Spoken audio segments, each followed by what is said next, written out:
ఒక మగాడు ఆడదాని దగ్గర ఏం కోరుకుంటాడో మీకు తెలుసునా?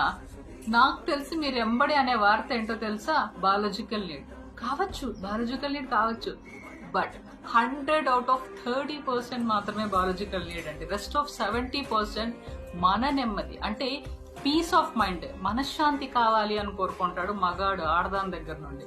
ఎందుకంటే పుట్టిన కాడు నుండి చచ్చేదాకా మగవాడి జీవితం పోరాటమేనండి.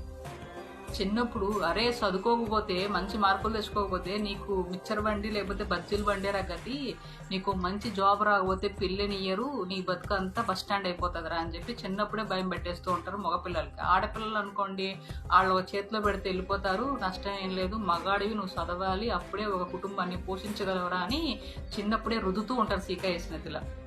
కరెక్టా? సో ఇలా చిన్నప్పుడు పెళ్ళైన తర్వాత తల్లిదండ్రుల బాధ్యత, కట్టుకున్న దాని బాధ్యత, కన్న బిడ్డల బాధ్యత, తోడబుట్టిన వాళ్ళ బాధ్యత, ఇవన్నీ టేక్ ఓవర్ చేసుకోవాలి ఆయన. సో ఇంకా పోరాటమే కదా లైఫ్. అలా ఉన్నప్పుడు ఇంటికి వచ్చిన తర్వాత కష్టపడి పని చేసుకొని మనమే వాళ్ళకి యుద్ధంగా మారితే ఆ మగాడి పరిస్థితి ఏంటో చెప్పండి, ఆలోచించండి. ఆ మగాడి పరిస్థితి ఏంది అనేది కామెంట్ చేయండి. ఓకే.